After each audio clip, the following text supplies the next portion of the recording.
Bonjour Essir, Ariel, bonjour. مرحبا بك dans notre podcast de Believe in Heart et Go My Tech. Merci et bravo pour le podcast. Aïchek. Donc, parlons un peu de ta journée. Qu'est-ce que tu as fait aujourd'hui avant de venir? Alors, c'est la journée qui commence, je crois beaucoup, le début de journée donne le signe de la journée. Je ne sais pas si c'est une bonne journée. Ce matin, en venant vous voir, je me réveille, je suis toujours à l'heure, je déteste être en retard. Ou en sortant de chez moi, je cherche ma voiture. J'avais oublié que c'est un ami. Donc j'ai dû courir, prendre un taxi, venir à l'heure. Et moi qui supporte, mais vraiment supporte pas les gens en retard. Moi en retard, j'étais en retard et je n'aime pas ça. Donc j'espère que le reste de la journée va mieux se passer que le début de la journée. Mais je suis très content d'être Max ce matin. Merci beaucoup. Donc ma première question sera vraiment quel était ton premier rêve d'enfance? Est-ce que tu avais un rêve d'enfance Ouais. ou est-ce que tu l'as réalisé? Parle un peu de... Alors c'est marrant, mon rêve d'enfance c'est toujours d'être pilote de chasse. Et ce qui est marrant, c'est que j'aurais pu le réaliser. Je ne l'ai pas réalisé au final, mais j'aurais pu le réaliser. Donc, j'ai toujours rêvé d'être pilote. J'ai fait la Maghreb, comme tu le sais, où j'ai été, après mon baccalauréat, j'ai passé le concours pour l'École royale de l'air au Maroc. Et le pire, c'est que j'avais été accepté.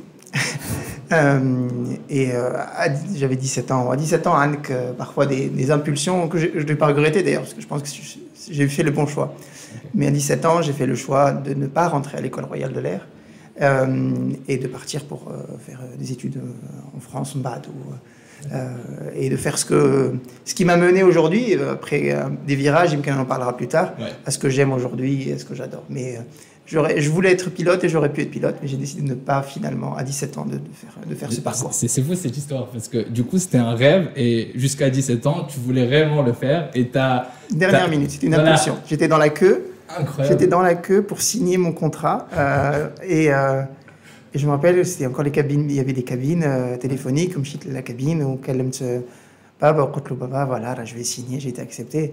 Tu viens de recevoir l'acceptation de une école prépa en France, etc. J'ai pris une décision impulsive, en partie parce que j'étais amoureux d'une jeune fille que j'avais rencontrée et qui était à Paris. Et je voulais absolument, à 17 ans, aller la retrouver. C'était bête. Mais je pense qu'il y avait probablement derrière ça quelque chose de fond. Je ne suis pas fait pour l'armée. Maintenant, à mon âge, je comprends que je n'étais pas fait pour l'armée. Je suis peut-être un peu trop rebelle pour ça, Imken. Et je pense qu'il y avait une vraie bonne décision. Et c'est une excellente décision. Mais à l'époque, c'était une impulsion. Donc, je raconte ça de temps en temps pour m'en rappeler. Mais c'était mon rêve, je ne l'ai pas réalisé. Mais finalement, c'était une bonne chose.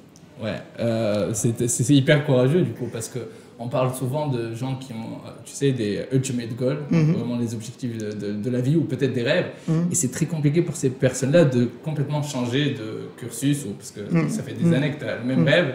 Et toi, tu l'as fait en l'espace de quelques minutes, cette décision. Ouais, est-ce que tu recommandes ce genre de pratique? Je fais tout le temps. Je fais tout le temps. En fait, je crois beaucoup à mon intuition. Okay. Après, quand j'ai étudié un peu ces sujets-là, l'intuition, c'est quelque part des décisions souvent très raisonnées, qui viennent de réflexes. Comme on a les réflexes physiques, quand on tape, hop, il y a la main qui bouge, et des réflexes cérébraux aussi qui viennent des intuitions que tu as accumulées, et le cerveau fait rapidement le tour des intuitions et il prend une décision. Je fais ça très, très, très, très souvent dans les prises de décision. Pour les recrutements aussi, je crois beaucoup à mon intuition dans les recrutements, dans les gens avec qui je m'entoure, les décisions parfois radicales que je prends sont souvent des intuitions. Et c'est en général des excellentes décisions. Et les intuitions, est-ce que c'est un feeling? Est-ce que c'est une pensée? Qu'est-ce que c'est? Comment tu la définis? Chacun a sa définition. Comment elle se manifeste? C'est le plus intéressant. Parce que souvent, c'est un truc qui prend... Une bonne intuition, c'est pas un coup de tête. Il faut savoir détecter un coup de tête d'une intuition. C'est ça. Un coup de tête, ça peut être de l'ego, des mauvaises... quelque part, une réaction à quelque chose. Tu m'as fait ça, je vais te faire ça. Exactement. Ça, c'est pas une intuition. C'est une bêtise, une connerie, de l'ego, tout ce que tu veux, mais c'est pas une intuition.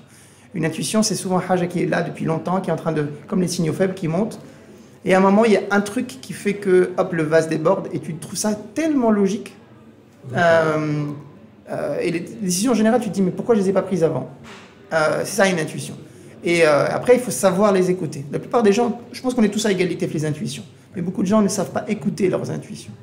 Donc il faut savoir les mécanismes. Maintenant, avec l'expérience aussi, j'ai appris à trouver ça. Souvent quand je cours ou là, quand je fais du sport, parfois le matin, premier truc du matin, boum, j'ai une intuition qui monte et en fait, toute la nuit, ça réfléchissait. Mais il faut savoir, c'est pas enlever le bruit ambiant et écouter cette intuition. Je pense que tout le monde l'a, mais on a trop ce bruit ambiant qui fait qu'on cache les idées. Mais shut it down. Oui, completely shut it down, alors que c'est pas nécessaire. Il faut savoir les écouter, leur donner du temps, les développer un peu. Chacun sa méthode. J'écris, par exemple, quand j'ai une intuition au milieu d'un truc, j'écris. Après, je vais la remettre sur un truc plus organisé. Ouais. Mais comme ça, hop, je le download quelque part sur l'écrit. Ouais. Et si c'est important, tu vas la relire ou parfois, quand je relis, je dis c'est une connerie. Mais après, si tu dis que c'est une connerie après, c'est que c'était une connerie. Si tu te dis, mais oui, c'est complètement logique, c'est en général une bonne chose. Mais bon. Donc, et ici, pour les gens qui nous écoutent, parle-nous un peu de ce que tu as fait après la prépa, parce que tu as été consultant, je crois, tu as été founder de Taxi, tu as été CEO de Terre, donc parle-nous un peu de ça. Alors, en résumé, donc, j'ai grandi à Rabat, à la capitale. À 17 ans, après mon bac, j'ai décidé de ne pas être pilote, en tout cas, et de partir en prépa en France. J'ai fait un parcours assez classique d'école, en école de commerce, cabinet de conseil, Accenture à Paris. Et un début de carrière de consultant pendant 9 ans. J'ai adoré ce que j'ai fait. Et j'ai travaillé sur beaucoup de très beaux projets. J'étais consultant, donc petit à petit je sentais la frustration de donner des idées aux autres, ou faire un projet pour les autres, mais pas pour soi-même. C'était pas aussi conscient que ça, mais il y avait une frustration. Et puis quelques années plus tard, donc là on voulait absolument avec ma femme partir dans un autre pays. On était bien en France. France c'est mon deuxième pays. Je suis très fier de dire que je suis à la fois français et à la fois marocain. Maintenant un petit peu tunisien, choué après 3 ans et demi. Mais voilà, on avait envie d'autre chose, quoi. Donc on se préparait pour partir en Asie. J'ai tenu une proposition en tant que DRH, alors que je ne connaissais pas grand-chose à ce métier-là. Mais c'était un DRH dans une boîte particulière qui avait une mentalité d'entrepreneur. Donc ça me plaisait bien, ça. Donc j'ai fait ça pendant 2 ans et quelques, le métier DRH. Et après, voilà, je pense que c'était un début de virage vers ce que j'aime, c'est-à-dire l'entrepreneuriat. J'ai lancé en 2014 une des premières Uber africains, quoi, que j'ai revendu, Mbad, et je suis resté dans ce métier du transport à la demande, de nouvelles méthodes, pendant quelques années. Jusqu'à fin 2016, où une fois quand j'ai vendu ma boîte et que j'ai fait mes 18 mois qu'on doit faire après une revente. Donc c'est quoi la règle de 18 mois? Là, c'est quand tu vends une entreprise, et c'est normal, hein, il y a un minimum de temps que tu restes pour sécuriser la transition. Et après, à un moment, tu ne peux pas rester non plus 20 ans enchaîné à l'entreprise que tu avais, quoi. Donc, j'ai fait 18 mois, ce qui était plus que nécessaire pour faire grandir cette entreprise qui n'était plus la mienne à ce moment-là, mais dont j'étais le directeur général. Et puis, j'avais envie d'autre chose. Donc, là, vraiment, j'avais envie de changer de pays. Donc, j'ai tenu l'opportunité de prendre ce bébé qui était Tayar à ce moment-là et de faire grandir. Et j'ai adoré le challenge. Je ne connaissais pas Tunis. C'était pour moi, Tunis, c'est le Maghreb. On dit que c'est les pays frères, mais je ne connaissais pas. Why not, tout simplement. Ouais. Quelle année C'était fin 2016. Ouais. 2016. Fin 2016, novembre 2016. Mais Tayar, c'était un bébé en 2016. Tout le monde l'utilisait bien avant. Alors, l'histoire de Tayar est intéressante parce que le site existe depuis, je crois, fin 2012. Donc, il avait 4 ans déjà. 4 ans, 3 ans et quelques. Mais c'était un bébé dans le sens où il n'y avait personne. Il y avait une personne qui faisait du commercial. Et jusque-là, c'était un site qui avait fait un peu de pub pour créer du trafic, mais qui était encore un site d'annonce simple dans lequel le trafic commençait à monter, mais ce n'était pas encore le premier site tunisien. Et ça commençait à décoller. Après, le travail d'un CEO, c'est pas simplement de faire que le site soit le plus beau et le plus gros, c'est de faire une entreprise. Et donc, il fallait mettre une stratégie, comment le site allait devenir éventuellement un jour une entreprise qui gagnera de l'argent, ou en tout cas qui a une stratégie, qui a une vision. comment on crée un écosystème Fitunes, comment on participe à l'évolution de l'e-commerce, par exemple. Tous ces sujets-là, il fallait les poser, les réfléchir, poser une stratégie et s'inscrire dans la durée, quoi. C'était ça mon job et je m'amuse toujours tous les jours quand je fais ça, quoi. Ça. Et là j'ai en fait une question qui va toucher deux choses. La première, c'est pour Taxi, que tu as fondé. Est-ce que quand tu l'as fondé, c'était plus par passion ou tu as réfléchi en termes d'opportunité de se faire de l'argent? Pareil pour Tayar, est-ce que les fondateurs, parce que tu m'as dit que c'était vraiment une toute petite équipe jusqu'à ce que tu arrives, est-ce que c'était la même optique? D'accord. Alors la réponse est différente pour les deux.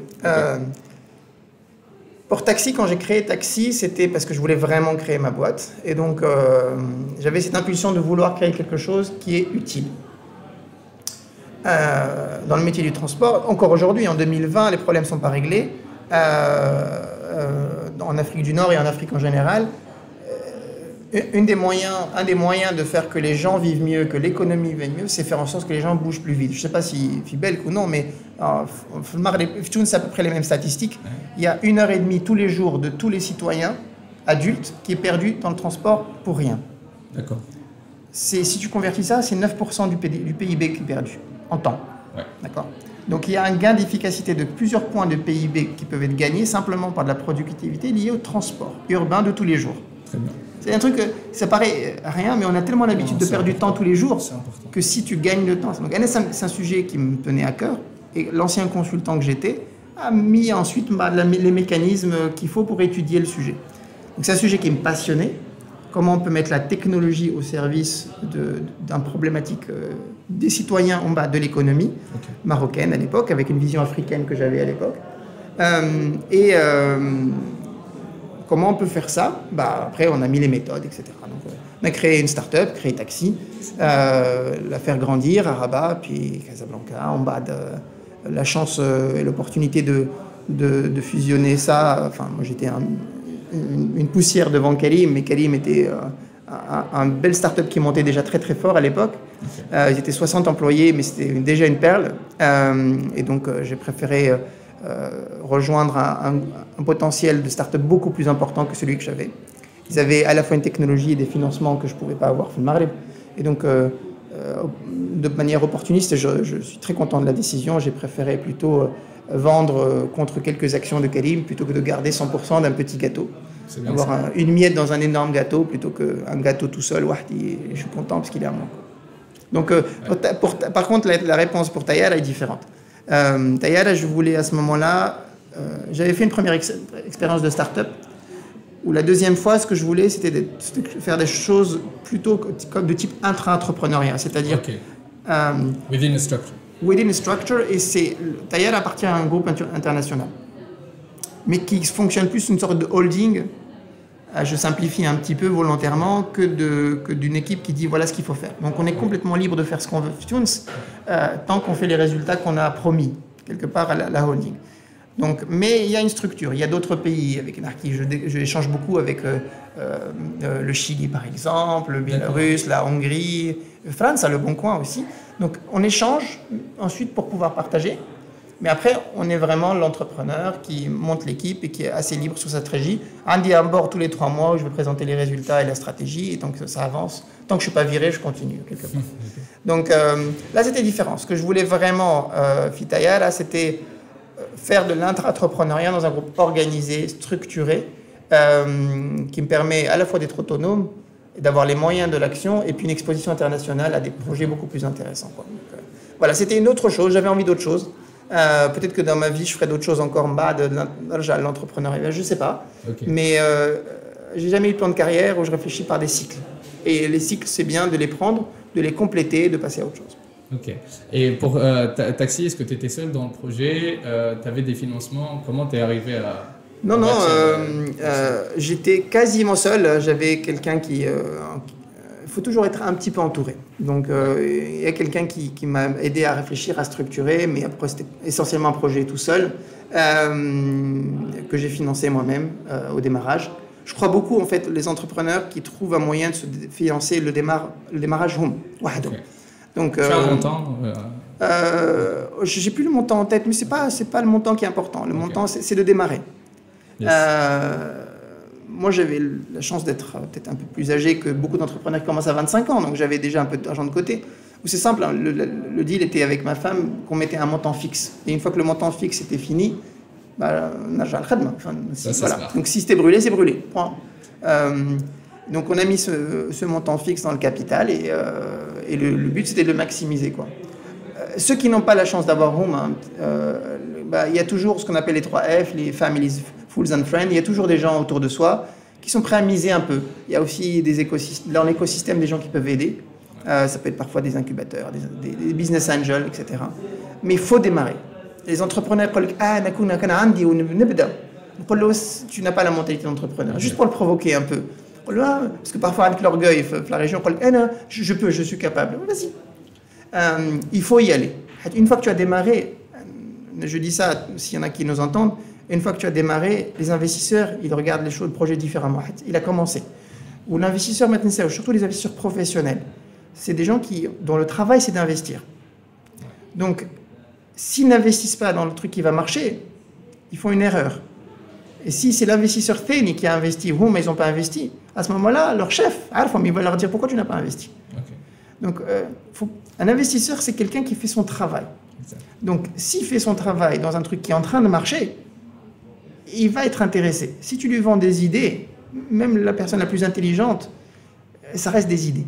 Exact. Donc, il vaut mieux démarrer. Le client va te dire, pivoter et faire toutes les techniques de start-up que je pense qui sont connues et qu'on peut aller regarder sur YouTube si nécessaire, ou probablement venir ici chez GoMyCode les apprendre. Mais surtout, il faut démarrer. Okay. Est-ce que tu as un secret de réussite maintenant que tu as vu quand même plusieurs projets pour se lancer, hein? Est-ce qu'il y a une framework des réponses que tu devrais répondre avant de se lancer, par exemple en termes de stratégie, de vision? Est-ce que tu as un peu d'insight par rapport à ça? Moi, j'ai des méthodes. Je n'ai pas de réponse. J'ai des méthodes. Et des méthodes de questionnement, essentiellement. Tu me parles d'un projet qui est différent, la recette ne sera pas du tout la même. Parfois, pour un projet très proche, en fonction de quelques petits détails, les réponses seront complètement différentes. Les méthodes de questionnement, c'est toujours d'abord en quoi tu résous un problème. Et pas la surface. Vraiment dans le détail. C'est-à-dire que ton produit, ton outil, ton idée, etc., surtout quand on a affaire à des entrepreneurs qui sont tech, qui pensent à la tech, ok, très bien, c'est gentil la tech, mais d'abord, qu'est-ce que tu es en train de résoudre? Pour qui? Si c'est une marketplace, il faut en plus résoudre 2 problèmes. Donc des 2 côtés, pour que ça marche. Ouais. Mais il faut aller en profondeur. Je vais le transport. Ok, très bien, concrètement, combien de trajets par jour il y a dans une ville? Combien prennent le taxi? Combien prennent le bus? Combien il y a de personnes combien de voitures on vend tous les jours? Est-ce que vous savez combien de voitures sont en circulation? Quel est le nombre de nouvelles voitures vendues? C'est quoi le pourcentage il faut aller dans le détail. Et les entrepreneurs qui ne font pas ce travail de recherche, aujourd'hui, Internet, les datas sont en ligne, il faut juste faire son travail.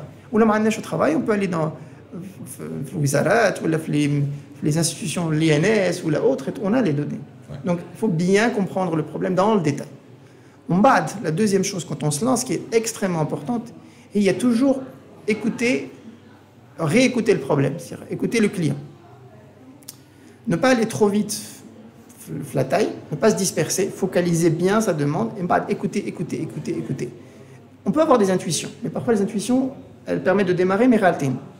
Et donc, c'est le client, les salhak. D'accord. Et donc, l'écouter, lui, et passer du temps, beaucoup à écouter, quoi.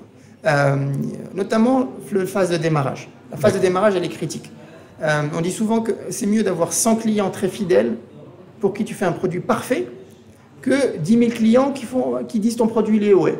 Okay. Et si tu as 10 000 clients, tu dois gérer une machine pour 10 000 clients. Si tu as 100 clients, le fondateur peut encore les écouter. Donc, cette phase de démarrage, elle est critique. Il ne faut pas aller trop vite, mais il faut écouter. On va faire un produit parfait pour ses premiers clients. Okay. Après, c'est plus facile de grandir. Voilà, après, il y en a d'autres, mais quelques techniques de base, c'est d'être humble, d'écouter, d'avoir des intuitions. C'est du travail.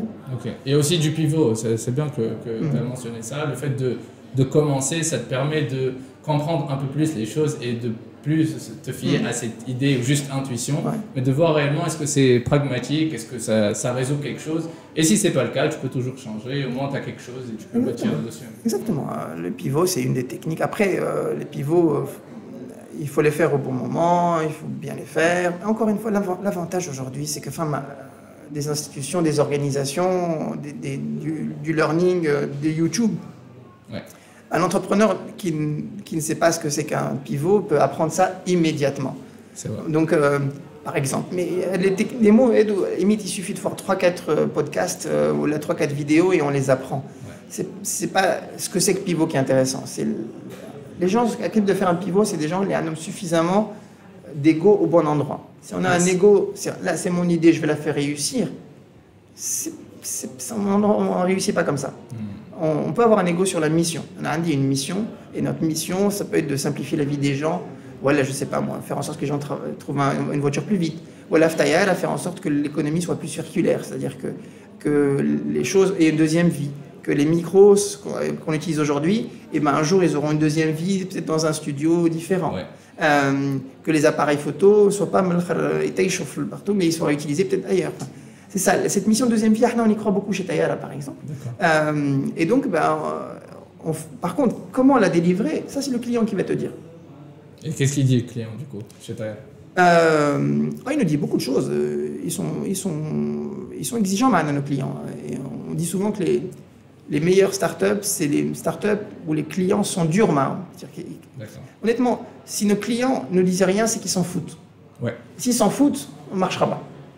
Donc je préfère de loin qu'on critique. Par exemple, une des choses que je dis, on me dit souvent, Tayara, c'est vendre facile. Mais ce que c'est que ce site internet, vous ne pouvez pas le refaire, l'ergonomie, il est pourri.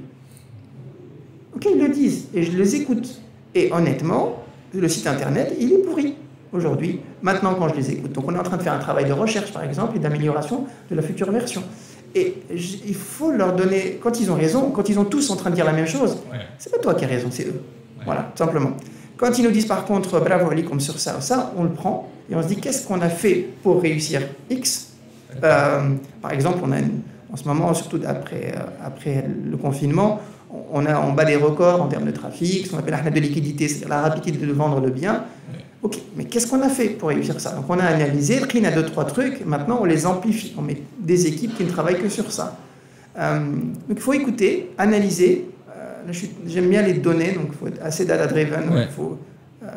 Si on ne sait pas analyser des données, ou là c'est qu'on n'aime pas la data comme un fondateur, c'est pas grave. On peut s'entourer de gens dans son équipe qui adorent cruncher des data, c'est-à-dire passer la journée à regarder les chiffres et qui n'ont pas peur d'un tableau à 200 chiffres. Mais quand on est un fondateur, soit on sait faire ces choses-là, soit on s'entoure. On ne peut pas savoir tout faire. Mais si on sait faire, on sait faire. Si on ne sait pas faire, on s'entoure. Ok. Tu as parlé d'un point super important et une de mes questions c'était ça. Par rapport à la data, est-ce que tu travailles sans relâche ou tu te poses des fois et tu te donnes des moments de réflexion ou de te ressourcer pour être inspiré, pour avoir de nouvelles idées? Comment tu as cette notion? Parce qu'on parle beaucoup de 100 heures de travail par semaine pour les fondateurs et des choses comme ça. Alors, moi je travaille beaucoup, je ne suis pas un modèle. Je ne pense pas que ce soit ce qu'il faut. Je suis plus lent, je ne sais pas. Mais en tout cas, je fais beaucoup d'heures. Maintenant, j'ai appris à m'organiser pour faire des moments de débranche. Je débranche parfois. Ça peut arriver à un moment quand je me sens fatigué d'aller 25 minutes dormir quelque part, par exemple. Il y a quelques mécanismes. J'essaie de faire le maximum de sport. Tous les jours? Quand je peux, mais là en ce moment je peux pas. Au moins le week-end, une grande sortie, mais en général, j'aime bien être sur un rythme de 2, 3, 4 fois par semaine. Okay. Et puis ensuite, il faut avoir des moments seuls.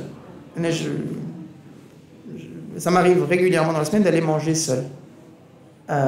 Et ces moments-là, c'est des moments pour moi. J'écoute un podcast, je réfléchis. C'est pas que je peux pas déjeuner avec mes amis, ou en tout cas, peut-être qu'ils osent pas me le dire, mais non, je cherche pas. Parfois, cette pause de midi, qui peut avoir une pause courte, me permet d'aller marcher. Mon autobureau, c'est au lac 2. Okay. Ça m'arrive régulièrement de prendre un sandwich et d'aller faire juste toute la petite corniche du lac 2 de bout en bout en marchant, quand il fait pas trop chaud. Mais il faut savoir, quand on est fondateur, c'est un job, même si on dit en équipe, on est cofondateur, on a une équipe, il y a des moments de solitude. Et il faut juste les embrace them, il faut savoir les gérer et les utiliser pour réfléchir. Parce que on est dans l'action. Et dans l'action, on est dans l'action. Donc c'est hyper important pour toi en tant que cofondateur de vraiment d'utiliser presque toute ta journée pour le boulot et de te laisser quelques champs libres pour ton développement personnel ou autre chose. Alors, le développement personnel, enfin, je fais pas de développement je fais pas de développement personnel en tant que projet. J'ai pas de projet de développement personnel. Okay. C'est ça la question. Pourtant, j'ai fait un peu de ressources humaines, mais je n'y crois pas. Je crois qu'il faut être focus sur quelque chose et que c'est en faisant qu'on se développe. D'accord. Donc, il n'y a pas longtemps, je voulais absolument creuser un peu les capacités en termes de data. Et donc, j'ai pris un week-end et j'ai installé Power BI et je me suis amusé. J'ai passé mon week-end sur Power BI. Mais j'ai construit. Je dis, c'est pas juste un app. Je voulais que lundi matin, j'ai le bureau et hop, je puisse avoir des dashboards. Okay. Et c'est pas que j'ai pas confiance en mon équipe, mais c'était ça mon apprentissage à moi. Je ne l'ai pas réutilisé, je ne suis même pas sûr que l'équipe, je pense qu'elle doit découvrir qu'elle sait faire du Power BI. Mais c'était mon projet. Je voulais absolument sortir mon Excel, etc. pour les données et m'amuser sur un outil que je trouvais le plus simple pour moi, c'était Power BI. Je ne fais pas des trucs plus avancés, je ne fais pas du code. Je devrais venir chez GoMyCode pour apprendre un peu plus, mais c'était ça. Par exemple, c'est un projet. J'aime apprendre en faisant. Okay. Je pense que c'est comme ça qu'on apprend mieux que simplement en théorisant les choses. Maintenant, quand je débranche, pour des raisons perso, je débranche. Donc quand je suis en train de... Je sais pas, j'emmène mon fils jouer au foot, j'aime bien passer 1 heure à le regarder, quoi. Quand je vais partir en quelques jours la semaine prochaine, enfin en congé, je vais rebrancher 30 minutes par jour. Mais le reste du temps, je débranche. Donc, le téléphone, il est éteint. Et le soir, je vais regarder pendant 30 minutes s'il y a une urgence. S'il n'y a pas d'urgence, une sac de téléphone. Quand je ne suis pas là, je ne suis pas là. Ce week-end, on va aller camper avec des amis. Je ne serai pas joignable. Okay. Donc, il faut savoir de temps en temps couper. Sinon, on est dans le rythme du quotidien. Ouais. Quand on est au boulot, on est au boulot. Même les moments de décompression, elles sont orientées boulot pour apprendre des choses précises, écouter un podcast qui a relation avec ce que j'aime faire. On peut faire ça quand on est passionné par son travail. Et je fais ce que j'aime. Donc, je peux passer des heures et des heures à faire ce que j'aime. C'était exactement ma question. C'était quelle est ta passion et quel est ton rêve maintenant? Écoute, moi... Ou mission, peut-être une mission. Aujourd'hui, j'aime faire grandir ma start-up. On est arrivé à un seuil très intéressant pour une start-up. On est un seuil la seuil de la quarantaine de personnes, 30-40 personnes, est un moment critique. C'est plus facile de gérer une boîte de 2000-3000 personnes qu'une boîte de 40 à 150 personnes. À de la tranchée, entre 40 et 150, elle est compliquée à gérer. 2000 personnes, tu as des process, tu as des managements, tu as des directions, tu as des comités, tu as des... C'est quelque part une grosse machine. Quand tu passes de 2 personnes à plus de 30, je commence à avoir un niveau de management, puis un niveau parfois de deuxième management. Okay. Et là, il ne faut pas que tu perdes ta culture. Et là, il ne faut pas que tu perdes... Et c'est assez théorisé. Là aussi, il y a des podcasts sur le sujet. Le moment le plus compliqué dans la vie d'une start-up, c'est quand elle passe le seuil du 30 à peu près, 30 personnes. D'accord. Et nous, on a passé ça il y a 1 an et quelques. Et on le dit ouvertement à l'intérieur de la boîte. C'est difficile. Il y a eu du turnover. Il y a des gens qui sont partis, des gens à qui j'ai demandé de partir. Parce qu'on s'est trompé dans le recrutement. Donc... Il faut passer en tant que fondateur de je fais tout et je sais tout ce qui se fait. Et donc je fais mon job, c'est de créer une machine qui fait. Ok. C'est pas la même chose. Donc je dois par exemple penser à l'organisation. Je dois penser aux humains. Je dois penser au comportement de Flan Ma'aflin. Je dois m'assurer que, par exemple, les organisations commerciales, donc les incentives qui sont alignés. Okay. Donc on n'est plus en train de faire la vente ou le code ou la réflexion sur un produit. On est en train de créer la machine qui va créer le produit. Okay. Et c'est totalement différent. Et à ce seuil-là, il faut soi-même ne plus être celui qui résout les problèmes. Il faut résoudre la machine. Et la machine doit résoudre le problème. Et la machine, c'est des humains. Et c'est pas comme du code. Le code, tu es juste ou faux, et il peut parfois être gris, mais les humains, c'est des machines, c'est un peu plus complexe. L'entente entre un comité de direction, comment les managers doivent s'entendre entre eux, comment ils doivent collaborer bien. Donc il y a des choses que moi, auxquelles je crois, mais ça ne doit plus être moi maintenant. Ça doit être une organisation de CAM qui le porte. Et c'est plus facile quand on était moins de 10 dans un appartement, parce que c'était quelque part, je recrutais tout le monde, et on était proches, et puis je savais tout ce qui se passait. Aujourd'hui, je ne sais pas. Là, je ne suis pas allé au bureau. Il faut que pendant 2 semaines, 3 semaines, je peux te congé, il faut que ça continue. Là, je m'en suis aperçu il y a 2 ans, quand je suis parti en congé, et pour une fois, j'avais vraiment débranché. Enfin, depuis la première fois chez Tayar, j'avais débranché. Parce qu'on était à une arrivée autour des 25-30 personnes.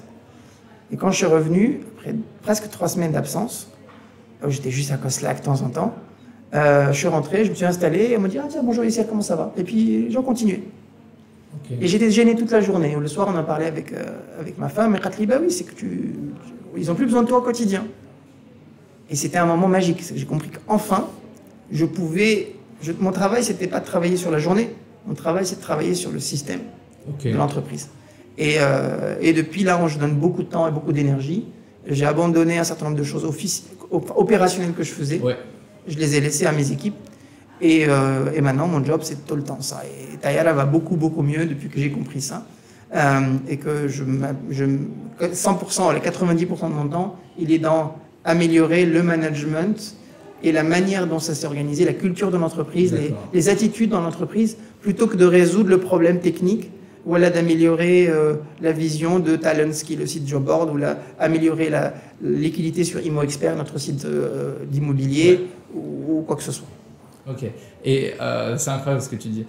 Et est-ce que cette, entre guillemets, c'est comme si tu avais délégué un peu, ou voire beaucoup, est-ce que le fait de faire et dans l'opérationnel, est-ce que ça ne te manque pas? Est-ce que pour toi, tant que la mission est claire, limite ce que tu fais en détail, ça t'importe peu tant que le résultat est là. Donc si tu aimais l'opérationnel, est-ce que ça ne fait pas que tu t'ennuies un peu, ou tant que la mission est là, tu feras ce qui est nécessaire pour que la boîte soit toujours... C'est un paradoxe, c'est les deux.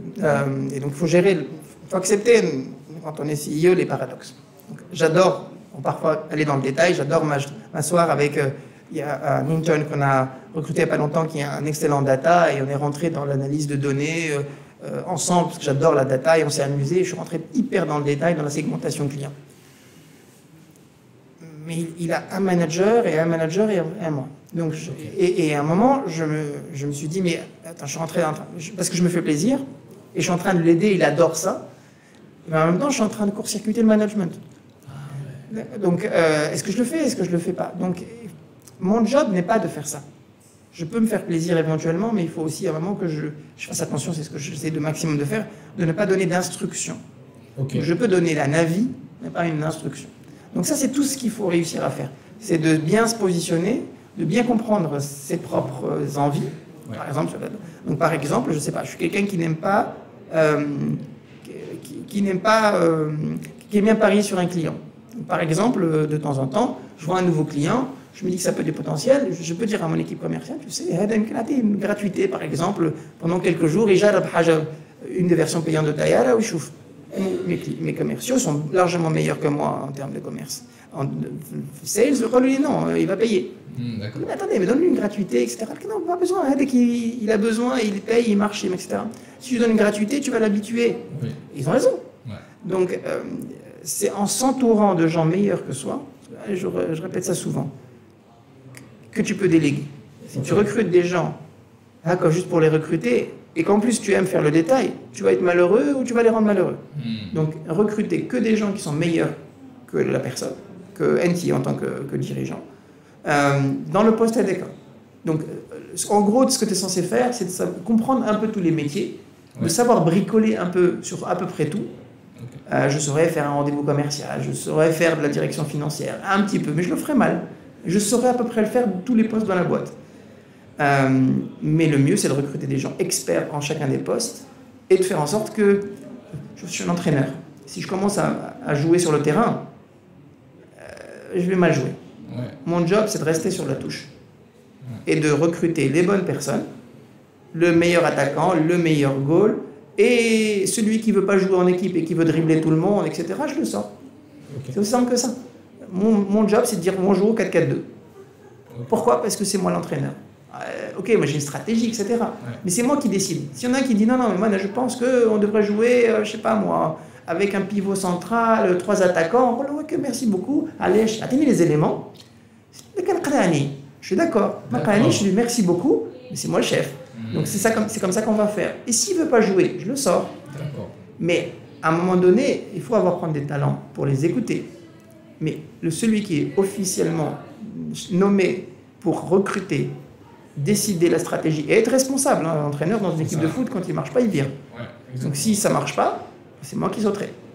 Et c'est ça mon job. C'est de recruter, former, décider la stratégie. Comment tu dessines tes objectifs? Est-ce que parce que tu t'arrives quand même 9 ans en consulting, j'imagine que tu as appris. Alors j'ai appris. Oui, mais c'est pas ce que j'utilise. J'utilise plutôt des méthodes un peu plus classiques de type OKR. Donc là aussi, les gens peuvent aller regarder ce que c'est que OKR sur YouTube. C'est Objective et Key Result. C'est une approche assez standard aujourd'hui dans beaucoup de startups. La simplifier, c'est en gros, c'est des objectifs qui sont trimestriels, avec un objectif le haut qui est qualitatif. Il doit en avoir maximum 4, 5, 6 dans une boîte, maximum. Si c'est une petite boîte, c'est priorité. Mais c'est des priorités dans le sens qui ont un sens.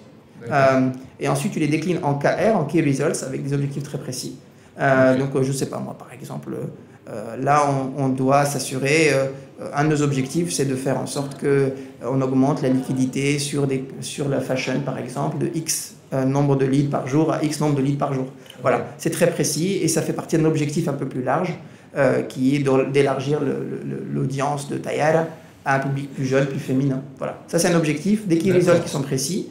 Et toutes les semaines, il y a des revues, tous les mardis, venez au bureau, vous verrez, il y a une énergie folle le mardi, parce que le mardi c'est la présentation de bilan de la semaine dernière et des perspectives de la semaine sur chacun des squads qui travaillent sur un OKR particulier. Et donc c'est 30 minutes par squad et hop, ils disent voilà ce qu'on a fait, voilà on a merdé, voilà ce qui est bien passé, on a complètement été nul sur ça, voilà ce qu'on va faire cette semaine. Et hop, toutes les semaines ça tourne. Donc c'est une méthode d'organisation qui s'appelle OKR, qui est adoptée par beaucoup de startups à partir du moment où elles sont d'un minimum de taille importante. Et dashboard, data et action, quoi. Okay. Et pour le long terme, parce que moi-même ayant lancé un nouveau projet, je me demande toujours ça. Le long term objectives, est-ce que c'est toujours dans les métriques ou c'est plus mission? Non. Et après tu fais des... Le long terme doit être une mission. Exact. C'est-à-dire la mission, c'est quelque part, c'est pourquoi tu existes. Et c'est pas un chiffre. Enfin, si ta mission c'est de devenir riche, ok, toi tu vas pouvoir être drivé par cette mission, éventuellement, mais pas ton équipe.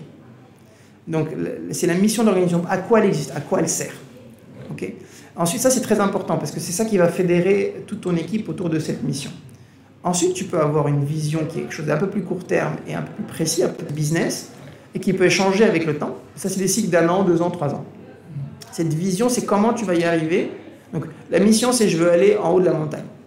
Je veux être au sommet de l'Everest. Allez, je veux emmener un maximum de gens avec moi au sommet de l'Everest. Ma vision, c'est ok, pour y arriver, je vais commencer à m'entraîner et faire en sorte que je puisse monter toutes les montagnes de Tunisie avec 5 copains.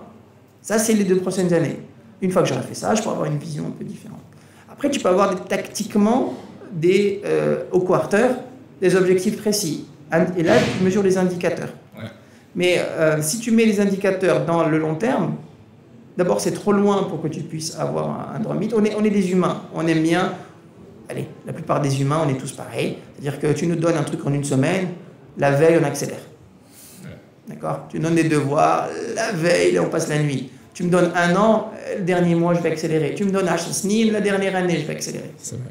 Tu me donnes 2 jours, ou 1 heure dans 10 minutes. Donc si tu crées des circuits courts, c'est la semaine dans une start-up, avec des objectifs précis que tu mesures, là toutes les semaines tu as ça avance, quoi. On appelle ça drum beat, comme le truc de tambour là. Donc le drum beat il est toutes les semaines chez nous avec les. Et en fait quand tu regardes ça après 3 mois, tu te dis waouh, j'ai beaucoup avancé, quoi.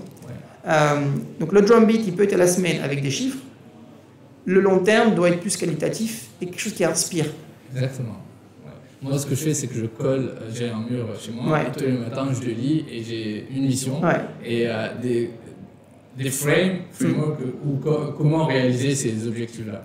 Et moi, mes purposes, par exemple, c'est vraiment de réaliser mes objectifs. C'est assez abstrait, mais c'est juste ça, mon drive en fait. Tant que j'ai des goals et que je vais les chercher, je suis heureux. Très bien. Alors, il faut écouter ces goals, quels que soient. Et après, il faut savoir aussi réévaluer ses goals et ne pas se tenir à un truc qui peut-être fait que ta vie a changé ou voilà, et ne pas rester sur un truc à lèche parce que tu comprends, j'ai dit ça il y a 10 ans, mais pourquoi aujourd'hui? La question c'est est-ce que je reprendrai ces mêmes goals aujourd'hui? Et si la réponse est oui, on continue. Si c'est ah ouais c'est vrai, si aujourd'hui, bah non, je ne reprendrai pas la même. Ok, on les change, c'est pas grave. Alors, il n'y a plus beaucoup de questions. Vraiment, je suis très content de ce podcast parce qu'on a vraiment bien échangé. Oui, on a parlé de délégation et là, pour les choses importantes, est-ce que tu délègues quand même ou tu veux toujours rester dans le... Alors, c'est pas ce que tu appelles importante. Si c'est la stratégie au sens où est-ce qu'on va, la santé financière de la boîte ou le casting de l'équipe, c'est-à-dire qui joue pas, j'écoute, mais je prends les décisions seul. Okay. C'est mon job. Par contre, il peut y avoir des projets importants qui ont, je sais pas moi, aujourd'hui, par exemple, le projet de mobile payment, c'est un truc qui nous tient beaucoup à cœur, avec qui on discute énormément avec la Banque centrale. C'est un sujet sur lequel j'aide beaucoup, mais qui est drivé par mon directeur financier. Pourtant, il est critique, mais parce qu'il est beaucoup plus compétent que moi sur le sujet. C'est un ancien banquier, il comprend très très bien ces problématiques-là. Et il sera meilleur que moi, donc c'est lui qui drive. Quoi. Comment tu te vois dans 3 ans et est-ce que c'est relié à Tayal ou c'est plutôt quelque chose de personnel? Je ne me pose jamais ces questions, en fait, honnêtement. Je suis assez short-term driven et je réagis aux opportunités. Aujourd'hui, je m'amuse sur Tayal et j'aime ce que je fais. Est-ce que les choses changeront? Peut-être. Tant que je m'amuse, que nos actionnaires me font confiance, que mon équipe me fait confiance, qu'on a du résultat et qu'il n'y a pas de contradiction tous les jours entre ce que j'aime faire, ce que je veux faire, ce que je peux faire, je reste quoi. Après, je sais que je fonctionne par cycle. Et que les cycles, c'est entre 3 et 5 ans, 3 à 6 ans. Ça fait 3 ans et demi que je suis là. Donc, je me suis toujours dit que j'aurais un cycle de 6 ans. Peut-être que ça durera plus. Mais j'ai des cycles. Et probablement que si on arrive à faire évoluer Tayal comme on a envie, qu'on a la vision qu'on a, avec là où on veut aller, limite ce cycle durera. Si on ne peut pas, pour des raisons X ou Y, peut-être qu'à un moment, il y aura autre chose qui me passionnera plus et que j'aurai envie de faire. Et c'est vraiment la dernière question. Tu as parlé de cette flexibilité de dessiner des objectifs et d'échanger par rapport à tes circonstances. Comment rester quand même résilient? Parce que je pense que toi, tu parles de cycles qui sont assez long terme, 3 à 6 ans, c'est déjà pas mal. Mais il y a des gens qui pivotent plus rapidement en termes d'objectifs, c'est ça. Qu'est-ce qu'il faut leur dire? Est-ce qu'il y a eu au moins un temps moyen d'essayer des choses, parce que des fois ça ne marche pas et du coup les gens veulent changer. Alors, quel conseil tu pourrais donner? La chose qui est importante, c'est que si après 18 mois d'efforts importants, de pivot, ça ne marche pas, il faut passer à autre chose. 18 mois, c'est un truc assez connu et que je respecte et c'est assez vrai. Si pendant 18 mois tu te bagarres pour un truc, tu as pivoté 3 fois, tu as écouté, tu as fait tout ce qu'il fallait, c'est peut-être pas toi le problème, c'est le marché. Tu es trop en avance, tu es en retard. Ton marché, tes calculs que tu as fait au début, tu es faux en termes de taille de marché, ça arrive. Je connais des entrepreneurs qui par ego ont resté plus longtemps et ensuite, mais c'est du temps que tu ne rachètes pas après. Cette talent, cette énergie, tu aurais dû le mettre dans une autre idée. Et non, mais il s'accroche à un truc, et non, tu comprends, ça va marcher demain. Beaucoup d'entrepreneurs devraient réviser ce concept de sunk cost, c'est-à-dire un cost passé n'a plus de valeur. J'ai dépensé 1 million d'euros, par exemple, pendant 1 an pour faire quelque chose, mais il me faut 10 000 tous les mois pour peut-être y arriver dans 1 an. Et je m'accroche parce que tu comprends, j'ai déjà dépensé 1 million. Bah non, c'est déjà dépensé. Si je dois encore dépenser 10 000 tous les jours, vaut mieux que j'arrête. Et dire, tant pis pour le million. Mais les gens, ils s'attachent émotionnellement à des coûts passés. Ça s'appelle un sunk cost et c'est un truc psychologique. Ah non. Si c'est maintenant la décision d'abandonner, eh ben, il faut pleurer toute la nuit et passer à autre chose le lendemain, quoi. Ouais. Mais si tu continues à souffrir pendant un an, c'est con. Si tu dis à quelqu'un, est-ce que tu veux dépenser 10 000 tous les mois pendant un an pour un truc qui ne va pas marcher? Il va te dire non. Tu dis, ok, maintenant imagine que tu as dépensé déjà 1 million avant. Il va te dire, ah peut-être. Alors que normalement, ça ne doit rien changer. C'est la même chose. Et ce concept-là de sunk cost, les gens s'y tiennent par ego. Donc la question est simple, c'est aujourd'hui, est-ce que c'est la bonne décision de continuer ou pas? Indépendamment de ce qui s'est passé hier. Donc ça permet de vraiment d'être résilient, comme tu dis.